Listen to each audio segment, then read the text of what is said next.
welcome to the Away Day Experience show here on Back of the Net. My name's Sam Davis. My name's Tom Jordan. We love an away day. We go to every single game, Tom, don't we? Every single one. And so some aren't great, some are bloody brilliant. This one, it was okay. Look, yesterday we brought out our show that puts Leicester on the tier list and we put them in the decent day category.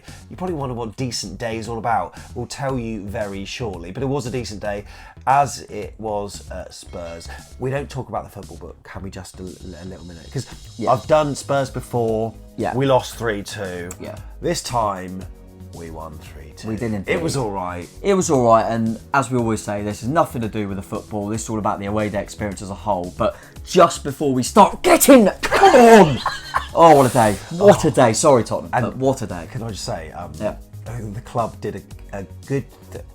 a bad thing for Spurs fans, you don't want to be reading this, but if you're an Arsenal fan or a Bournemouth fan, to see that tweet, like, North London is red, it got over 9 million impressions. Most of our tweets don't do that well at all. So, no, that was a good move, I think, from the Bournemouth Twitter. So W to them. But, it was an L to Spurs on the day. Now, we got a W at Leicester. Like I said, they went into decent day. Here's the tier list. Yeah. This is how it's looking so far. And look, Spurs are, they're not out of the Champions League race, of course, but they probably don't really care about that. They probably wonder whereabouts they're going to sit on this tier list, and there's a few different rankings they can be put into, mate. Yeah, they're going to be nervous for this one, but right at the top, you've got Bang and Visit. Only Newcastle in there at the moment. Can anyone join them? But that's just, it goes even better than you expected from an away day, everything about it. Then you've got Decent Day, which is doing quite well at the moment, which is just really happy with the away day. Decent Day, as I say. Then you go Can't Complain, so exactly what you expect, nothing too bad. Then they're not the best. There's a couple in there where you're a little bit underwhelmed with it. And then right at the bottom, what a waste of petrol. Never want to go there again, but definitely will be. So what criteria do you use to actually make this decision, mate? Yeah, because as I say, you don't do anything on the pitch, mate. So it's pre-match experience, everything that happens before the game and getting to the game. Concourse and refreshments within the stadium. Then we talk about the stadium and the view itself, the atmosphere from the home fans. And then we talk about the people as well. So loads of different categories. Give them a little rating out of 10 and then just work out where in that tier list we think that should go. Now, heads up, Arsenal are currently, as you would have seen, in decent day. Okay. Will Spurs equal or better their rivals? You never know. So, pre-match experience, obviously, being London, a lot of people tend to get the train in, which of course you can do. At which point, obviously, you're at London Victoria, tube it across to White Hart Lane Station or go to like Seven Sisters or something, get off there, go to a pub and then walk to the ground. We looked at train prices and they were actually quite expensive. It's so weird. Sometimes you go on the train line and it's like, oh, you know what? Really good value. And other times it's just not at all. I don't know how it works. We drove. Now, a couple of things you could do. Park at Richmond, train it across, tube it across, or we parked at Enfield Town, didn't we? Yeah. Train in, we got off at Bruce Grove. Bruce and Grove. From there, it was just like a train. We did it because we worked out time-wise. It was quicker to go around the M25 a little bit more, come off, and then get a train in that took 10 minutes rather than spend an hour on the tube. So we were good to go. So it's really interesting with Spurs. You go on like football ground guides, away days. The recommended pub is the Antwerp Arms, which was our plan from the off. But due to unforeseen circumstances, like we got texted and we're like, oh, okay, we're going to the Beehive. So which is mixed, isn't it? Yeah, we all gathered there. And it was all right, wasn't it? It was I mean, we got there, it wasn't open. Yeah, I was thinking, oh my God, is this place going to open? Because a few people were outside saying, well, it's normally open by now. So we were like, oh my God, should we just go to our original plan? But just in time, it opened. And to be fair, it's a really nice pub. I really liked it. Never done it before. I've never been in there, but it's, as I say, mixed pub. I don't know if it always is. I don't know if they pick some games, they say it's only home or whatever, but it was a mixed one. Loads of tellies, so good for the your early game and stuff. What was it? It was Newcastle Villa, wasn't it? Newcastle Villa, yeah. Which, ironically, Tottenham fans were cheering the Villa goals. And then, creeping up, went back to the football. And a big area out the back as well, and obviously the weather was decent. Yeah, they had like half sheltered, and the sun beating down on your back. They had a big bar, tables in there, but then some function rooms as well. There's one to the right and one to the left as well. So the TV's in there, plenty of seats. And outdoor, it was almost like your Oktoberfest sort of beer hall sort of thing. Loads of seats. And also an outdoor beer and barbecue selling station as well, where it's really quick to get a beer. I really liked it. Yeah, it was really I good, actually mate. really did. And the food, by the way, unreal. It looked good as well. It was so tasty. Yeah, no, it was. Yeah, it was better than I anticipated. Really. I really enjoyed it, and sometimes when it's mixed and you see quite a lot of people going in, you feel, oh, this could be a nightmare, but it wasn't. It was so easy to get served, as you say. So yeah, I was really happy about that. If you've watched these before, you know pre-match when it's London, I get a bit. I can't stand like trains and tubes and all this crap, and just London in general. I'm not a fan of, but pub helped out here because I thought it was really, really good. So actually, I'm going to go for a solid 8. Solid 8. Yeah. Love that from you. And if you did go to the Antwerp Arms, let us know if that was any good or any other pub recommendations. Put them in the comments below. So we're going to go into the stadium review next after Concourse and Refreshments first at the Tottenham Hotspur Stadium. Yeah. And it's a funny concourse because you walk in, like you go through your scanners, beep, it's like an airport, isn't it? You put your stuff in the tray, you get patted down, get the wand and everything. And then you go in, and then it's kind of, you think, oh my God, this is quite cramped. It's quite cramped in here. But there's a little set of stairs that take you up to a sort of mezzanine floor where there's a bar up there, there's food, and there's a lot of space. It's really spacious. So if you were cramped downstairs, learn for next time. And I'll tell you what, you need a good concourse when the game gets delayed as well. Got delayed by 15 minutes. So most concourses you think, oh, I've got to stay in here for, do you know what I mean? Yeah. It's the best concourse in the league, isn't it? Yeah. It's gotta be. Why do you say that? It's just so much room. Everyone can just get bouncing in there. There's always an atmosphere going. There was the points are cool. They've got them. Yeah. Oh, the little fill up from the bottom. It's the best concourse. Yeah. Best concourse, best refreshments. You know, facilities were good. Yeah, and there's a range of food. It was quick to get a beer, in my opinion, and yeah, they were on the ball. And I love it. Like when you go and there's a huge, like when I chatted to Billy Day, I didn't notice until afterwards. There's a huge like welcome Bournemouth fans, like placard, like huge poster. Oh, cool. So that's just a really nice touch, and it's all clean, bright, spangly and new. Yeah, I like it. Yeah, I am really impressed with it, and yeah, it's just I think this is the main category that when we talk about it, they're kind of a lot of them. It's very similar, aren't they? It's just the concourse and the refreshments, and a lot of the time you get your bog standard stuff. And this one is just that level above most of them, isn't it? It just is. So I'm gonna have to go a big 9. I'm gonna have to go for a big 9. 9 for concourse and refreshments. Love that. Shame about their stadium though. It's pretty crap. Yeah, little thing, isn't it? I mean, my God, it's beautiful. It is a beautiful, beautiful ground, and you know, outside I think it's really nicely styled. They've got so many features, different features around the ground, including like the skywalk that you can do. So you can go up the side of the stadium, around the cock at the top, the cockerel, and yeah, it looks incredible. And the views, it's one of those grounds where the views anywhere you are around the pitch, you get a really good view. You don't feel as though you're too far away from the pitch, and that stand at the other end that holds like 17,500 people is impressive as well. More than our whole stadium. Yeah, more than our whole stadium, which is mental. Yeah, I mean, I've been odds before, but it's lovely, innit? I mean, we all know that it's a massive stadium. It is.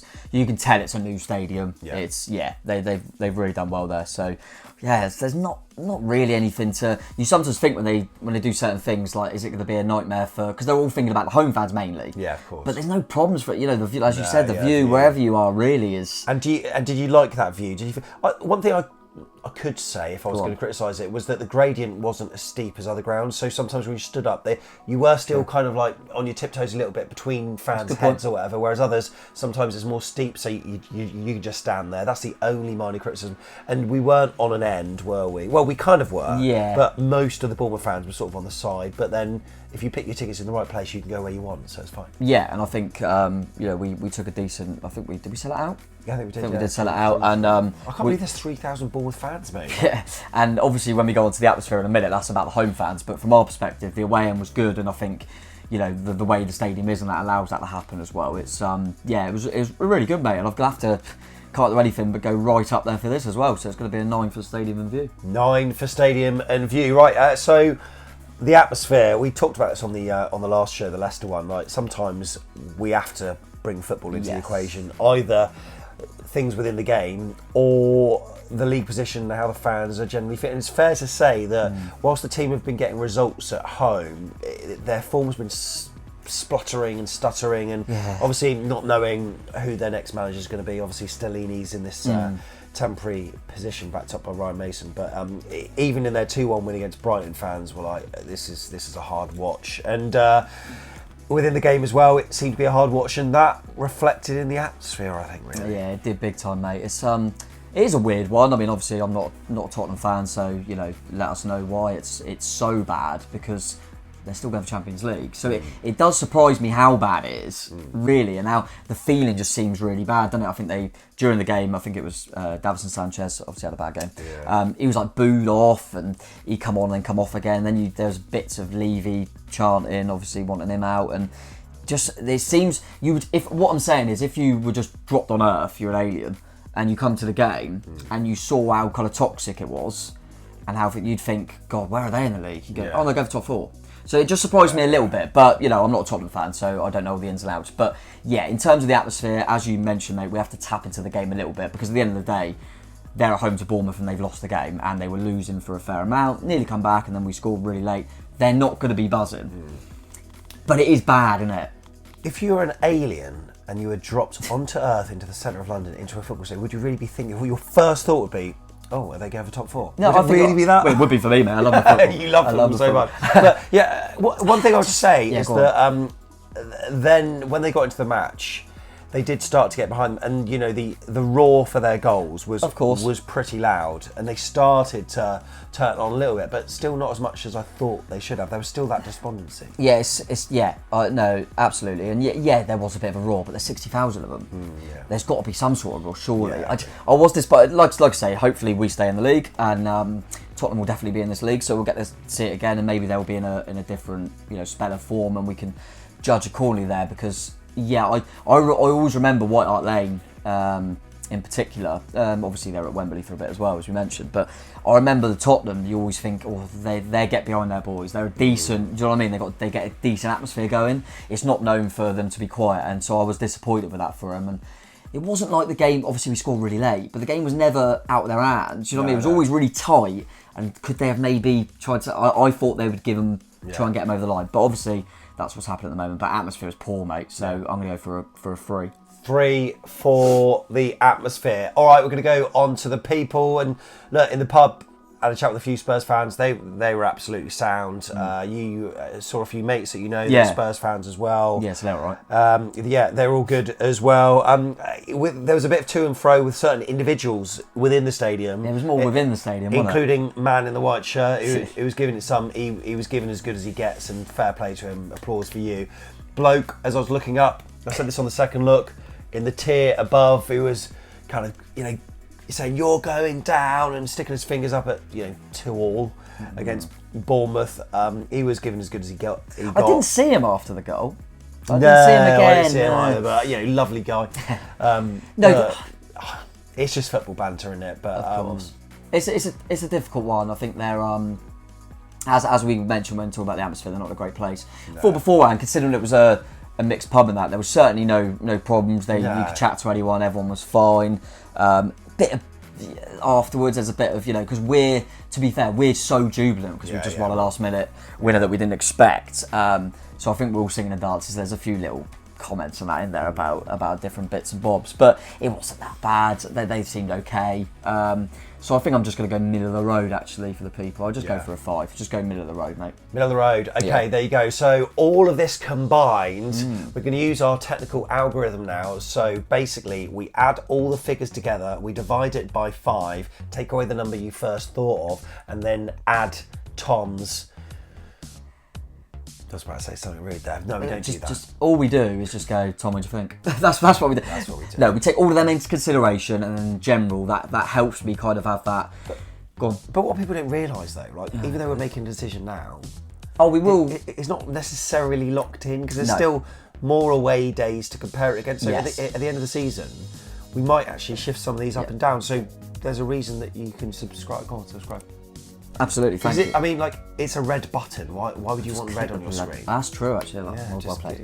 No, exactly. I think we've got a few to go, but I think Everton's our last one, and after that, we'll have the whole tier, and we'll do a show to try and to do the final. Because it wouldn't be fair to say what was our first away game this season. I'm just thinking off the top of my head, I completely forgot. First? Yeah, first away game of the season. Forest? No, Forest won our first away game. Was it? Oh, Liverpool. Was it 9-0? Was it Liverpool? Yeah, it was. Yeah, but we've great away day. it wouldn't be fair to compare ones that when we went there they had no other teams to compare to. Yeah. So like things like the atmosphere, you go, oh, we thought that was bad, but actually it was better than all of them. So at the end of the season we'll rejig it. Well, I think you're quite tall, but then I sound you next to Steve Headsman, and not the case. But then that's the same with me too. My dating profile's on the 5'8". Okay. Always has done. So where are they going in this list then, Tom? Where? I think I know where I'm going to put them, mate. Okay. And it was. I mean, let's look at it. Well, just say it's a strong away day. Yeah. There's certain things that let it down, but it is a strong away day, and if we stay up, I'll be looking forward to it. I think, and that always, in my head, I always think that. So I know where I'm putting it. Okay. Do you think you know? Go on, have a guess where you think I'm putting it. I think you're not doing it to be fair to the North London rival. I think you're putting it a decent day. Yeah, I'm putting it in there with Arsenal, I'm afraid. I mean, I can't see where else it can go. It's not a banging visit. It's not quite. But then what's stopping it from being that? I think, the atmosphere didn't help it. Yeah, true. Yeah. I think when you get into a stadium that we went onto that's so amazing, everything, you think the Concourse is amazing, the stadium's amazing, and then you're thinking, that's a bit. But then if Spurs Get it won going, 5-0 and their atmosphere was unbelievable, would you then be putting it in a banging visit? Well, if they chanted more, yeah. But we can only go off that day and that game and all that stuff. And yes. All right. But decent day is a good category to be in, by the way. There's some good clubs in there, so yeah, we'll see. But yeah, I definitely didn't. There was no, put it this way, there was no thought of me putting it in can't complain. I think it's too good. So I think it quite comfortably goes into decent day with 6 others at the moment. Brilliant. Okay, there we go. That is our tier list so far. Do you agree? Do you not agree? Spurs fans, are there any other pubs? Let us know in the comments. It's been a pleasure to be doing these shows with you over the last couple of days, mate. You are a pro. I'm loving this tier list so far. Yeah. With we've got 3 left: Palace, Everton, and Saints. I mean, I'm looking at the football side of things, thinking we could take points off all of them. It's not an away day. We woke up on the Saturday morning playing Spurs, thinking probably not going to get anything. Something you did. Well, I did. No, I know what you mean. Yeah. All the remaining They're more 3, winnable. I'm now thinking actually maybe we can. So Feels hopefully someone's going to join Newcastle in Bang & Visit. We will see. We will indeed. There's got potential too, and they're all very different. One really local, one back to London, and one right up north. So yeah, all them categories are up for grabs, mate. I think, and I'm glad it's looking a bit top heavy at the moment, though, because it shows that we've had some good away days, mate. Good away days. Yeah. Thank you so much for watching. Make sure you subscribe, press the like, all that jazz, and we'll see you in the next one. It will be preview time. Oh, yeah. Love it, West Ham. Come on! Stay up, by the way.